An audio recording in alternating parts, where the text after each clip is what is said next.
భక్తి భాస్కర ప్రేక్షకులకు నమస్కారం. మనతో పాటు ప్రముఖ ఆధ్యాత్మికవేత్త, వాస్తు శాస్త్ర నిపుణులు మాడుగుల శివప్రసాద్ గురూజీ గారు ఉన్నారు. వారిని అడిగి తెలుసుకుందాం. గురూజీ నమస్తే.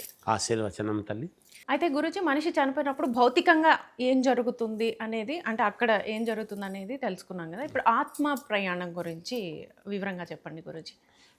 ఆత్మ ప్రయాణము అంటే భటులు వస్తారు, తీసుకుపోతారు.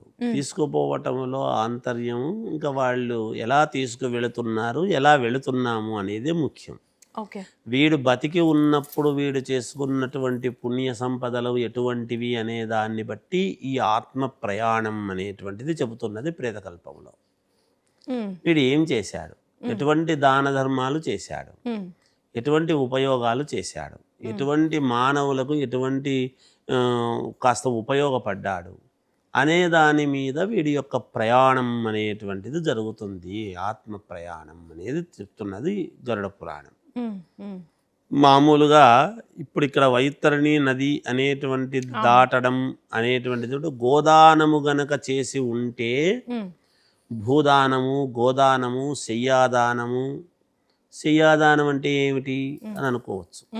ఎవరికైనా పడుకోవడానికి కొంతమందికి కాస్త ఏదో జంబుకానాలు, లేకపోతే చాపలు, రగ్గులు, దుప్పట్లు ఇలాంటివి ఏదైనా 10 మందికి ఇవ్వటం, పుణ్యం కట్టుకోవటం అవసరమైనటువంటి వాళ్లకు.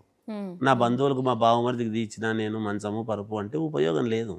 అవసరమైన వాళ్ళకి, అది వాళ్ళకు అవసరమైనటువంటి వాళ్లకు తీర్చినాను నేను అనేటువంటిది. అలాగే సువర్ణ దానము, వెండి దానము, ఇలా కొన్ని వస్తువులు ఉంటాయి. ఇవన్నీ 16 దానాలు అని ఉంటాయి, షోడశ దానాలు అని. ఈ షోడశ దానాలు చెయ్యాలి. చేస్తేనే మానవ జీవితం. మేము చేయలేము, మాకంత శక్తి లేదు అనేటువంటి మాట రావద్దు. ఏ విధంగానైనా చేయగలిగినంత చెయ్యాలి.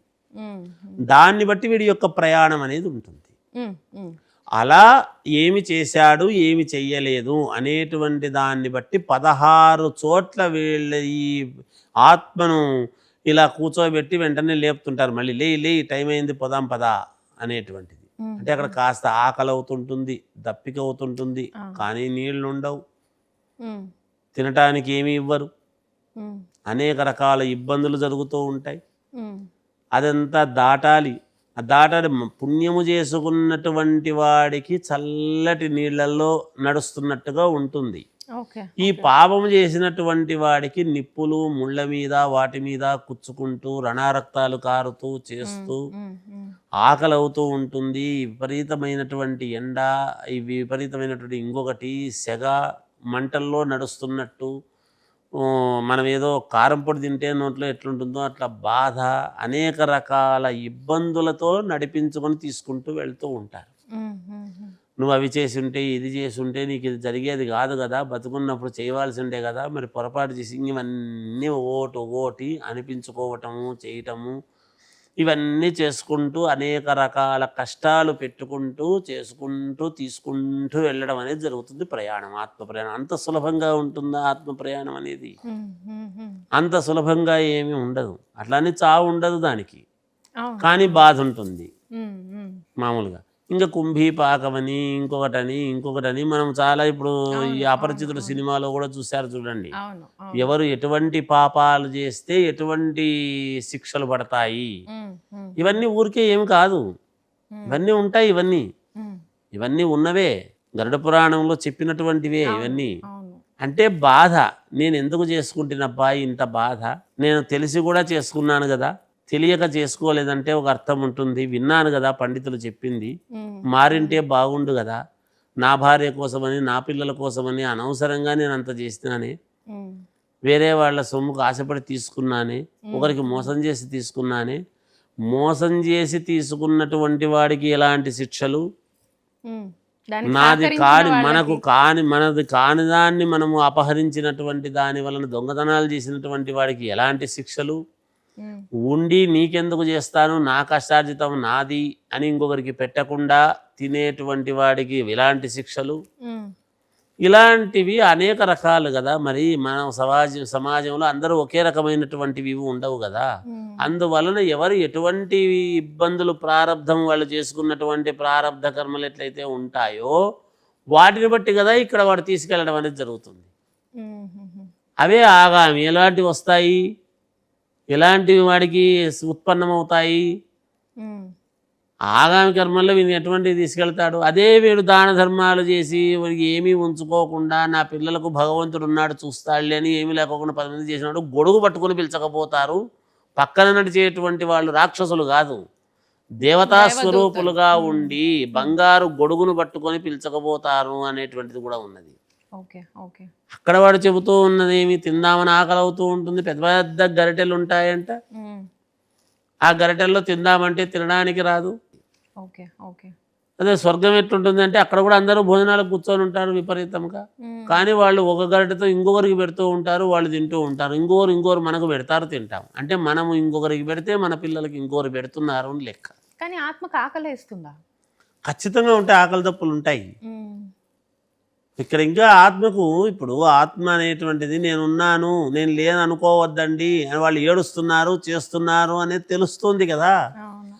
ఆత్మకు కూడా ఆకలి దప్పులు ఉంటాయి, బాధ ఉంటుంది, నొప్పి ఉంటుంది, కానీ చావు ఉండదు. అది అనుభవించాలి. ఎలాంటి అనుభవం, ఎలాంటిది అనుభవిస్తారు? నరకము. ఎలాంటి నరకము?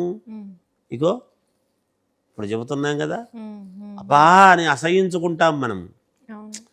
మనం మంచినీళ్ళల్లో మనం కాలువ దాటుతున్నాము అంటే మంచినీళ్ళలో అయితే దాటుతాం. మురికిగా ఉండి జలచరాలు ఉండి పాములు తేళ్లు తిరిగే దాంట్లో మనం కాలన్న పెడతామా? కింద పెడతామా? పెట్టలేం. కానీ ఇక్కడ పెట్టాల్సి వస్తుంది. అక్కడ పెట్టిపోతూ ఉంటే అక్కడ ఉండేటువంటి జలచరాలు అవి ఇవి పీకడము చేయటము, శరీరాన్ని లాగటము చేయటము, రక్తాలు గారటము అన్నీ ఉంటాయి, అన్ని బాధలు ఉంటాయి, అన్నీ కనపడుతుంటాయి. కానీ చావు రాదే. అబ్బా పీకుతున్నాయి నన్ను, అబ్బా నొప్పి తెలుస్తోంది, బాధ తెలుస్తోంది, కానీ ఏం చేయలేం. అనుభవించాలి.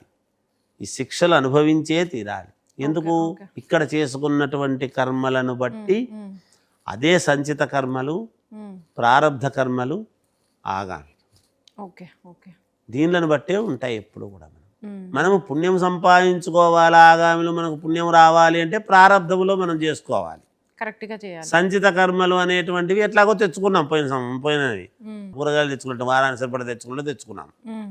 అవి మనకి ప్రేమ పాపం పోలేదు దాని మీద. మనం ఎందుకు తెచ్చుకుంటున్నాం సంచులు ఇవన్నీ పెట్టుకున్నాం అంటే అవే సంచిత కర్మలు. కర్మలు అంటే ఏంటి? ఇవేదో మనం తినడానికే కదా తెచ్చుకున్నాం, వారానికి సరిపడా తెచ్చుకున్నాం కదా, ఇంకేవో తెచ్చుకొని బీరువాలో పెట్టుకుంటున్నాం కదా, ఇంకేవేవో కొనుక్కొని ఆస్తి పత్రాలు అందరివి కొట్టేసుకొని తెచ్చుకొని మనం బీరువాలో పెట్టుకున్నాం కదా. ఇవన్నీ మనం చేతులారా మన ఇష్టపూర్తితో తెచ్చి పెట్టుకున్నవే కదా లోపల. ఇవే సంచితం. దీన్ని పోగొట్టుకోవడానికి ప్రారబ్ధం ఏమిటి? వీడి ప్రారబ్ధం ఎట్లుండాలి అంటే నలుగురికి పంచటం. మనకెందుకు, ఇగో నాయన మనకు ఉన్న దాంట్లో పట్టు తిను, రా పట్టు తీసుకో అని చెప్పి ఎప్పుడైతే వీడు ఆ ప్రారబ్ధంలో వీడు ఇదవుతాడో ఆగామిలో ఉపయోగపడుతుంది. తర్వాత దానికి వీనికి యోగాలు అనేటువంటివి వస్తాయి. ఇవి చేసుకోకపోతే ఇవే చెప్తుంది గరుడ పురాణం. ఈ గరుడ పురాణాన్ని మనం వినొచ్చా వినకూడదా? వింటే ఏదో ప్రమాదం. ఏం ప్రమాదం ఉంది అందులో? ప్రమాదాలను తప్పించేటువంటిది గరుడ పురాణం. కరెక్ట్. నిన్ను మోక్ష మార్గము వైపు నడిపించేటువంటి దానికి ఉపయోగపడేటువంటిది గరుడ పురాణం. చనిపోయిన తర్వాత ఏమీ అచేతనముగా నువ్వు శవం అక్కడ పడుకొని ఉంటే ఎవడో బ్రాహ్మడు చదువుతూ ఉంటే విని అప్పుడు నువ్వు చేయగలిగింది ఏమి లేదు. నీకు జ్ఞానము ఉన్నప్పుడు గరుడ పురాణం అంటే నీ జ్ఞాన నేత్రము తెలుసుకో.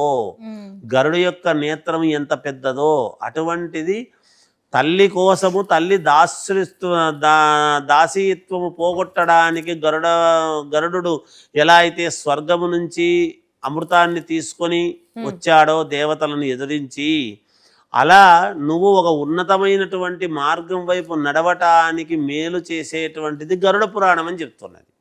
అటువంటి గరుడ పురాణము బతికున్నప్పుడు నువ్వు దాన్ని ఆచరించడానికి చదువుకొని దాని ప్రకారముగా నడుచుకుంటే నువ్వు స్వర్గానికి పోవడానికి మేలవుతుంది, నీ పిల్లలకు మేలు చేసిన వాడివి అవుతావు అనేది తెలియజేస్తూ ఉన్నది గరుడ పురాణం. ఓకే గురూజీ, మనిషి అంతిమ యాత్రకు సంబంధించి చాలా డీటెయిల్గా చెప్పారు. ధన్యవాదాలు. జయోస్తు.